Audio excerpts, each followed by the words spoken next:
ಜನವರಿ 27ರಿಂದ 29ರವರೆಗೆ ವಿಶೇಷ ಅಧಿವೇಶನ 3 ದಿನಗಳ ಕಾಲ ನಡೆಯಲಿರುವಂತಹ ಈ ಅಧಿವೇಶನ ಮೊದಲ ದಿನ ರಾಜ್ಯಪಾಲರಿಂದ ಜಂಟಿ ಅಧಿವೇಶನ ಉದ್ಘಾಟನೆ ಇರುತ್ತೆ. ಇನ್ನು ಉಳಿದ 2 ದಿನ ಮನ್ರೇಗಾ ವಿಚಾರದ ವೇಳೆ ಈ ಬಗ್ಗೆ ಚರ್ಚೆನ ಮಾಡಲಾಗುತ್ತೆ.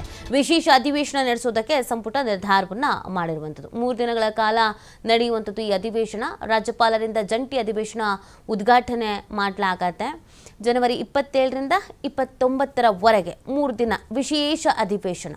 ಈ 3 ದಿನಗಳ ಕಾಲ ಏನು ಹೈಲೈಟು ಅಂತ ಅನ್ನೋದಾದರೆ ಪ್ರಮುಖವಾಗಿ ಇಲ್ಲಿ ಚರ್ಚೆ ಆಗುವಂಥದ್ದು ಮನ್ರೇಗಾ ವಿಚಾರದ ಮೇಲೆ. ಈ ವಿಚಾರದ ಮೇಲೆ ಚರ್ಚೆಯನ್ನು ಮಾಡಿ ಒಂದು ನಿರ್ಧಾರವನ್ನು ಕೈಗೊಳ್ಳಬೇಕು ಅಂತ ಪ್ಲ್ಯಾನ್ನಲ್ಲಿ ಇದ್ದಾರೆ. ಸೊ ಹಾಗಾಗಿ ಮಹತ್ವ ಪಡ್ಕೊಳ್ತಾ ಇದೆ. ಏನು ಚರ್ಚೆ ಮಾಡ್ತಾರೆ, ಏನು ನಿರ್ಧಾರಕ್ಕೆ ಬರ್ತಾರೆ, ಇದೆಲ್ಲವೂ ಕೂಡ ಕಾದು ನೋಡಬೇಕಿದೆ.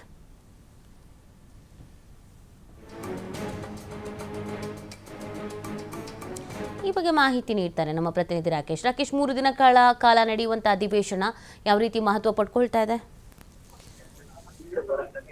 ಜನವರಿ 27ರಿಂದ 3 ದಿನಗಳ ಕಾಲ ವಿಶೇಷ ಅಧಿವೇಶನ ನಡೆಸುವುದಕ್ಕೆ ರಾಜ್ಯ ಸರ್ಕಾರ ನಿರ್ಣಯವನ್ನು ಮಾಡಿದೆ. ಸಂಪುಟ ಸಭೆಯಲ್ಲಿ ಇದಕ್ಕೆ ಅಧಿಕೃತ ಒಪ್ಪಿಗೆ ಕೊಟ್ಟಿದೆ. ಈ ವಿಶೇಷ ಅಧಿವೇಶನದ ಮೊದಲ ದಿನ ರಾಜ್ಯಪಾಲರಿಂದ ಜಂಟಿ ಅಧಿವೇಶನ ಭಾಷಣ ನಡೆದಿದೆ. ಅದಾದ ಬಳಿಕ 2 ದಿನಗಳ ಕಾಲ ಈಗಾಗಲೇ ಥ್ಯಾಂಕ್ ಯು ರಾಕೇಶ್ ತಮ್ಮೆಲ್ಲ ಡೀಟೇಲ್ಸ್ಗಾಗಿ.